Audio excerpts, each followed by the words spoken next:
I did my first live stream the other day and man, it went so well. Like, thank you to everybody that showed up to that live stream. I know it was short, it was 2 hours, but 14,000 people showed up. Like, this is mind-blowing to me. I don't even understand how that's possible because I don't even pull that kind of views on like YouTube or TikTok or anywhere. So I just want to quickly say thank you to everybody that showed up to the live stream that I did the other day. We were holding like 500 viewers at a time, which that's insane to me. More than anything, it was a lot of fun for me to do because I don't get to talk to people very much. I know that sounds a little strange, but I don't get to talk to people very much. So for me, it was so nice. It was like, I kind of want to do it again. I want to do it. I just want to talk to people. Like, it's really a good time for me. I got to read chat, talk to everybody. Everything was really active. We ran around Osaka. And that's huge for me because I just got to talk to people. Okay, anyway, back to the point. The point of this video is, during that live stream, there were a lot of questions being asked. And the biggest question I asked more than anything else is Japan expensive? So let's talk about that today. Let's kind of explore that. It's a tough question because Japan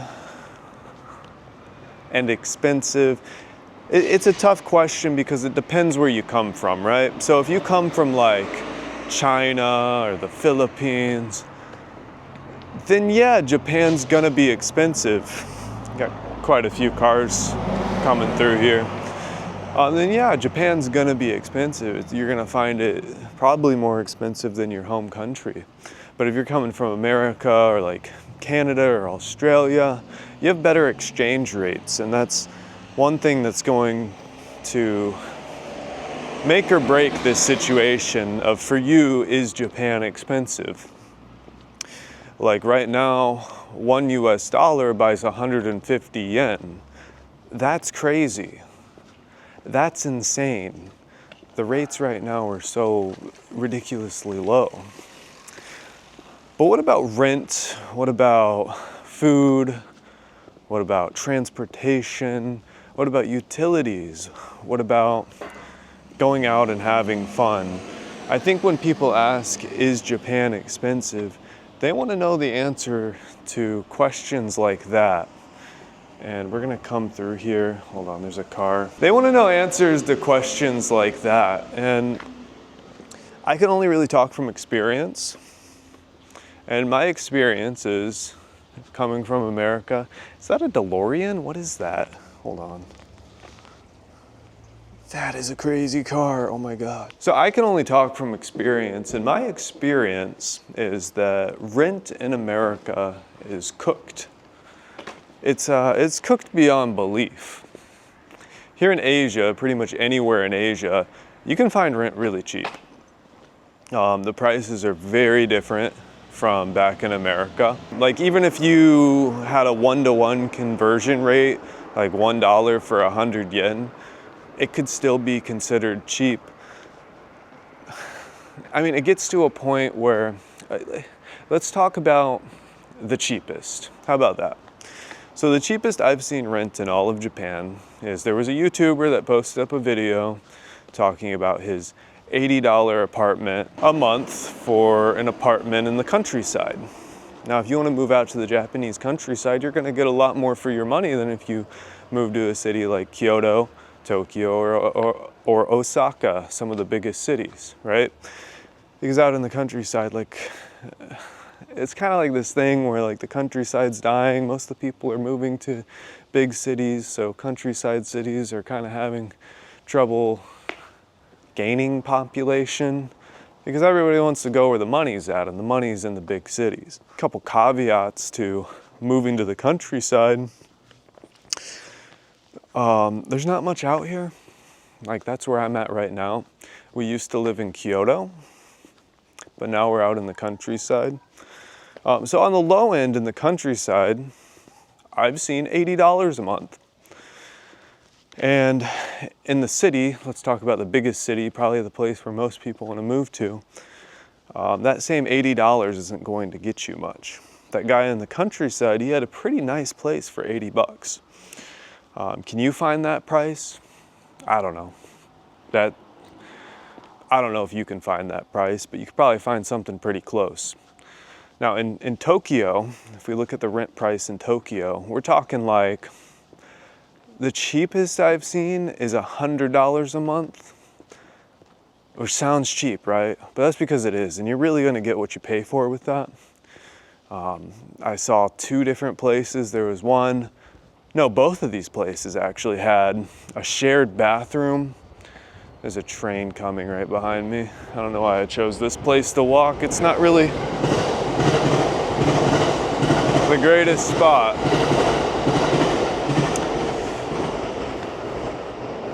Okay, train's gone. So I saw 2 places. One place, both places, had a shared bathroom, shared shower. So really what you get is a little room that has a sink. I don't even think one of them had a sink. Falling apart walls. Like, it's not a place that I would say would be livable. Like, you wouldn't want to live in a place like that. But then again, I'm kind of the guy that's like, okay, as long as I got my internet and a bed, I don't really care. I could live anywhere. Like, throw me inside of a cave and give me a computer. I'll be a happy, IT-friendly caveman. I'm gonna have a good time. You know what I'm saying? Like, I don't need much to survive. It doesn't take much to make me happy personally. So I could live in something like that. But if you want to spend a little bit more money, when we were in Kyoto, me and Chica, we were paying about $300 a month. Kyoto is one of the most beautiful cities. It's absolutely gorgeous. Just to keep this in mind, it's one of the bigger cities, absolutely gorgeous. We were paying $300 a month for an apartment where everything was new. It was basically a newly built apartment. Everything was new, everything was nice. Really beautiful place, really good location. It wasn't too far from downtown. I could walk to downtown in about 15 minutes. So for 300 bucks a month, you get that. Caveat, it was a studio apartment, so it was kind of small. There was enough space for the bed, my desk, and then there was a little bit more space where you could kind of like walk around. So it wasn't super, super small, but it was small. Studio apartment, 2 people. We didn't have a problem with that. Now that we're out in the countryside though, we're paying $350. Is it 300 or 350? I don't know, it might have been 350 when the conversion rate was a little worse for us. Let's just say 350, but we get a much, much larger space. It's not as new, but it's nice. It's big. It'd be more of the size of like a normal size apartment in America, and we're getting that for $350 a month. Now, all these low numbers might make you think, oh, it is cheap. Japan's super cheap. I've got a couple things to say about that, but first let's talk about food. Food out here, again, let's go down the cheapest route. Like, what's the cheapest you can get? Let's say you go to a restaurant. The cheapest food you can get at a restaurant is gonna be about $3, where you sit down, you eat, they make the meal for you, they bring it out. You can find that at a sukiya. It's like a super common Japanese chain. It's about $3. Usually I go for the one with cheese, because the one with cheese has, it tastes a little better. I like the flavor. This park is so tiny. I didn't expect people to be here. Anyway, that's about what you pay. So I pay a little extra for the cheese. It's probably like an extra $1, $1.50 for cheese. When we're talking food, you can get meals really cheap. But there are some things in Japan that just cost a lot more money. Now, I talked about this in other videos, and I'll probably talk about it again in the future. But transportation. Let's talk about the driver's license. So if you want to get your driver's license out here in Japan, if you can't transfer it for whatever reason, transfer your already existing one, then you're gonna have to take classes. And I've heard, I didn't have to do this myself, but I've heard that these classes cost about $2,000 to $3,000, maybe $4,000 just to take the classes to get your driver's license. And I don't know, I'm not completely sure if that's like, oh, it's because it's foreigner only classes and they're gonna teach you in English or whatever the case is, but that's what I've heard. Now, some things that I know for a fact are, they said hi, they're so excited to see me. I don't know them, but they're, that's fun. See, that's what I love about Japan. People see you and they just get excited. They're like, oh, foreigner, hi, especially the countryside. Right, so some things that I know for sure are transportation costs. So if you want to take a train, and a lot of this won't apply to you if you're in Tokyo and you just plan to stay in Tokyo, but if you want to take a train, let's say a bullet train from Tokyo to Kyoto, it's going to be about $100 one way, $100 the other way.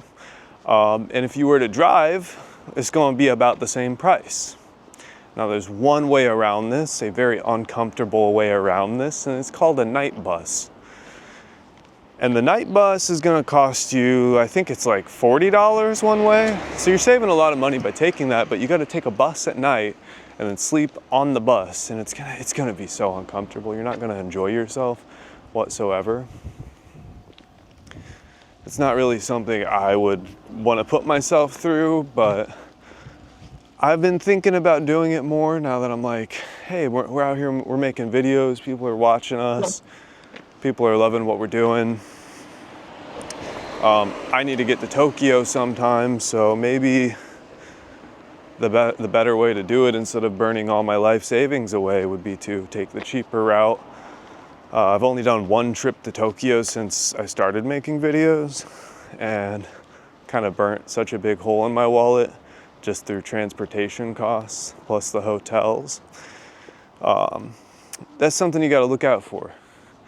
If you're in Tokyo, you probably don't need a car. If you work and stay in Tokyo, you probably don't need a car. You can just take the public trains, a couple dollars a day, pretty cheap and affordable. That was the word is that the right word? Pretty unaffordable. Or if you want to talk about car ownership, I've heard if you want to own a car in Tokyo, the countryside, it's different. There's way more space out here. But if you want to own a car in Tokyo, I've heard people having to pay $300-400 a month just to park their car at their apartment, which that might cost more than your apartment right there. That's crazy. And again, all these really cheap apartments, like, you're not going to be in a good location. Like if you want to be in Shibuya, you're going to be paying a lot more money.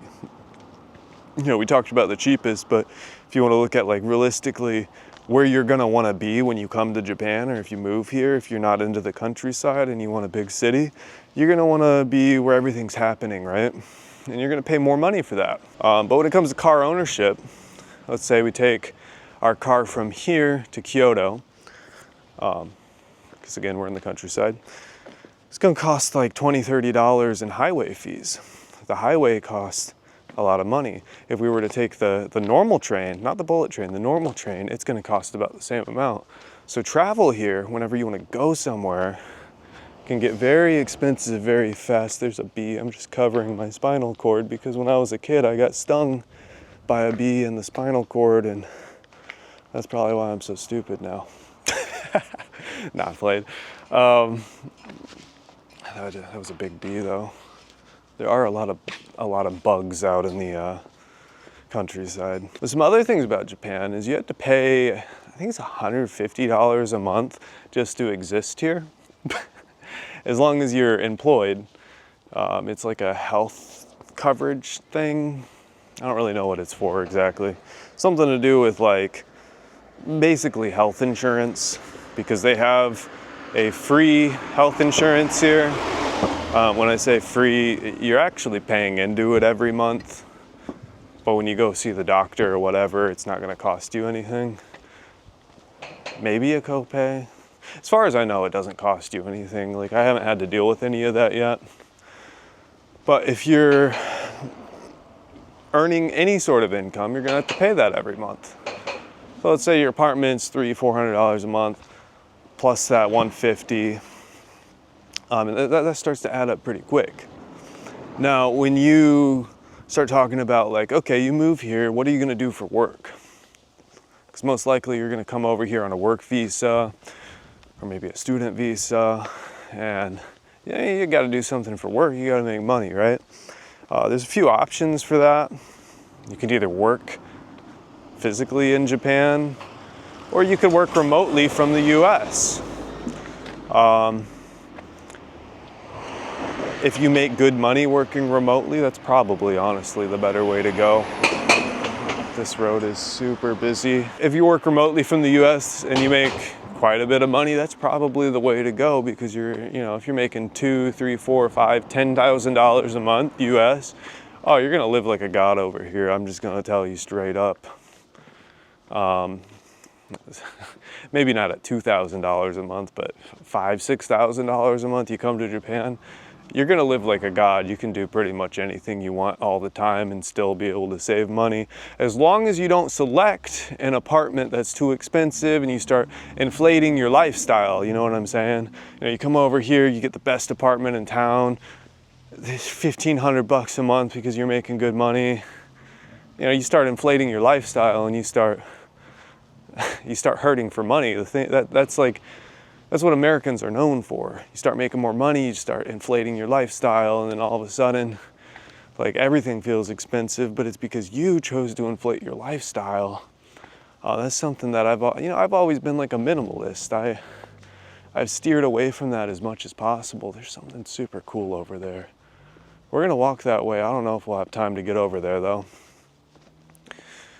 But that's something that, I've steered away from my whole life, is never inflate my lifestyle. I don't need fancy things.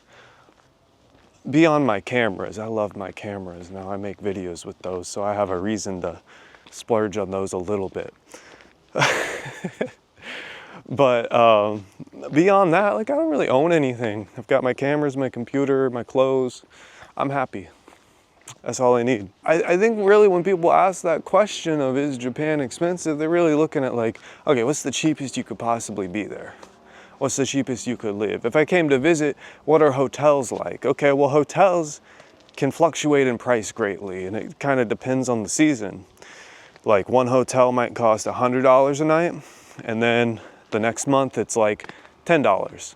So good example, in Kyoto, I stayed at this place, and there's actually a YouTube video up on my channel.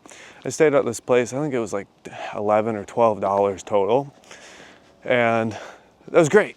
It's like, oh my gosh, I'm gonna stay here every time I come to Kyoto, or back to Kyoto to make videos or whatever. That's great, that's nice, that's awesome, $11, $12. I went to go check back into that hotel. Not that I was physically there, I was looking on hotels.com in my bedroom, right? I'm like, okay, let's plan another Kyoto trip, because we could go there on the cheap, low, it's gonna be good, right? Little did I know, it was now $60 to stay there a night, and I'm like, oh, okay, well, I guess I won't stay there.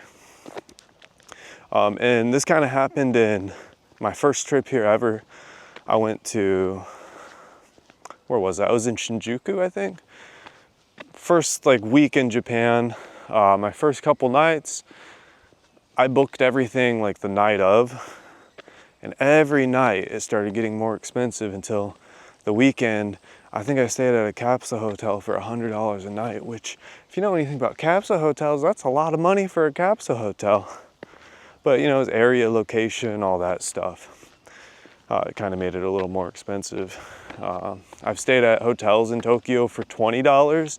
I went to go look at that hotel price later on, and turns out that hotel's now $100. So you never know.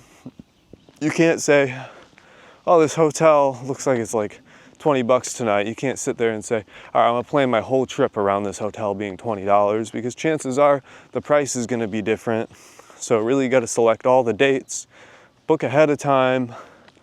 You know, if you're coming during Golden Week or like some big festival, or sometime that's just really busy or the weather's really nice, Sakura season when all the cherry blossoms start blossoming, you're gonna pay more for hotels. Now, when people ask, is Japan expensive? I'm assuming they're asking if it's expensive to live in. So I've kind of gone over everything except maybe like utilities. The utilities are affordable. I think our electric bill is like $60 a month. I think that, I don't know what all the utilities are. We got electric and internet. I don't know what the internet costs, but you can find pretty much anything you want here really affordable. I think Japan's affordable, but I also think that this really applies to all of Asia. Like, I think all of Asia is super affordable, and Japan's not the cheapest one. There are places much, much, much cheaper than Japan. I think there's like a big graveyard up there. We can kind of like walk to the top of that mountain real quick. But really for me, it's like, okay, Japan's affordable. I wouldn't say it's cheap. I wouldn't say it's inexpensive, but I would say it's affordable. If you want a good quality of life, you're gonna pay a little extra money. It's gonna get closer to the United States prices, plus the taxes here are a lot higher. So I think I was talking about like work situations earlier. If you wanna work in Japan, or like you're working remotely, you're gonna have to pay taxes here, right? So when you pay taxes here, the tax brackets are actually insane. It's kind of crazy. You're gonna lose a lot of money to that. There's a crazy place up here I wanna check out. I've never been over here before, but this seems really interesting to me. So we're gonna get up there and we'll see what's up there. That looks really cool. Beyond that, I think Japan's a beautiful place. The culture here, it goes so deep, and there's so much beauty everywhere you look. Like just over there, there's a mountain off in the distance, and there's so much to do here compared to America, where I feel like if I take a girl out on a dinner, a nice little dinner, Cheesecake Factory, boom, there's $100. Well, you know what? Here, you could spend that kind of money on maybe an A5 Wagyu steak, but most of the time there are butterflies. This place is gorgeous. What's going on up here? We're climbing up a mountain. But most of the time it's gonna cost you like $10, $20 to go out to eat. Now you might wanna go somewhere a little extra fancy, like yakiniku. Okay, maybe $30. Maybe $40, maybe $50, depends which selections you get. Depends where you go. I am so out of shape if I am losing breath climbing this small mountain. Okay, let's get all the way up here. This is, wow. Look at that in the background. And up here we're almost to the top. You'll be able to see. Wow, so beautiful. I think the way they do the stonework and everything is gorgeous. Then off on the other side is the whole city. City surrounded by mountains, the hidden village of the mountains. Hidden village of the Leafs, I don't know, whatever you want to call this. Then over here, there's like this big, beautiful forest. I know this is so off topic compared to what we were just talking about. Is Japan expensive? But come on, bro, everything's beautiful here. I think there's something about climbing altitude and the air getting thinner that my lungs just don't agree with ever. But you can live here fairly inexpensively. I wouldn't say it's cheap. I wouldn't say it's expensive. I would just say inexpensive. There's a lot to think about. Maybe I missed some points on this video. Maybe I went on too long about a couple points. Maybe I'll edit some of that out. But I just want you to know that this place is so gorgeous, so beautiful. Like every little turn that you take, you'll just discover new things that just blow your mind. And I think that's one thing that I love about Japan more than really anything else, is just how absolutely gorgeous everything is. Like, I can't make this up. That view, I just went on a little walk and now we're at a graveyard on top of a mountain surrounded by a bamboo forest with a beautiful view of the mountains in the back. Oh, and let's not forget to talk about the idiot tax. So the idiot tax is something that you're gonna pay when you get here. It's the price you pay for not knowing anything. If you're either new to Japan or you haven't been here very much, you haven't visited too much, maybe a couple of vacations, whatever, you're just not too familiar with things, you're gonna pay a lot more for a lot of things without expecting it. For example, you might go to the vending machines often where you pay 130 yen, 140, 150 yen for a real gold drink. That's a type of drink. If you don't know what that is, it's my favorite drink. When you could just go to the supermarket and buy that same can for 48 yen. That's a 3 times markup. So think about that, how they're marking that up, and apply that to a lot of things that you do. You go out to a restaurant. Maybe you don't know that this type of food, you don't even know what this type of food is, but maybe you don't know what the going rate, the market value for that type of food at that kind of restaurant should cost you. This happened to me one time. I saw something on TikTok. I was like, oh, that looks good. Went to go eat it. We ended up paying, I think it was $150, $160. I think there's actually a TikTok, not a TikTok, but a video on this channel, a short, going over that food that we ate, and I made the best out of it. We already sat down and ordered. I didn't realize how expensive it was. It was some like A5 Wagyu stuff. But stuff like that, it's gonna happen to you, and it's gonna happen to you a lot until you get really used to knowing what to do. Honestly, like lately what I've been doing is not going and trying new things because I don't wanna like end up paying double for something that I could have got somewhere else. Unless of course it's for a video, then I'm like, okay, let's go ahead and let's do it for the video. You know what I'm saying? Let's do it to show people, show my family. That's kind of why I started this channel. I wanted to show my family what's out here. Let's just do it for that. Let's just show people what this is. Let's talk about it. Let's have a good time. But if I'm alone or with Chica, we're not gonna eat that. It's just for the content. Another thing you might wanna know about apartments is that there's something known as key money. And what key money is this money that you give to your landlord for free as a gift. Completely unheard of. It's not a security deposit. It's just, here you go. And the key money is usually the same as first month's rent. So if you had a $400 apartment a month in Tokyo, then you might just have to give over $400 for free to your landlord just because. Cars out here, for our car, we paid $4,000, had 32,000 miles on it. It's a K car, so the cars themselves are cheaper, but transportation is not. Like, you have to pay for highway fees and things like that, parking fees. Just keep that in mind. And that's all I had down on these little notes of just things that I needed to hit real quick. I just wanted to make sure I got everything. I probably forgot some stuff on this list, but hey, if you guys enjoyed this video, then be sure to subscribe to the channel. I make all kinds of content about Japan if you're new here. Go check out my other stuff. I've got some cool stuff. I just thought I'd try out this today where we just kind of walk and talk. We kind of hang out, do a little chill walking video. I thought that this would be nice. I kind of like this style. I've been seeing some other people do it, and I think it's relaxing. It's nice. It's not as uptight, like boom, boom, boom, boom, boom. It feels more real to me, and I like that. With everything being AI lately, I like that feeling of realness, like things are real. I'm enjoying that. But hey, you guys have a good one. Thanks for watching. Bye-bye.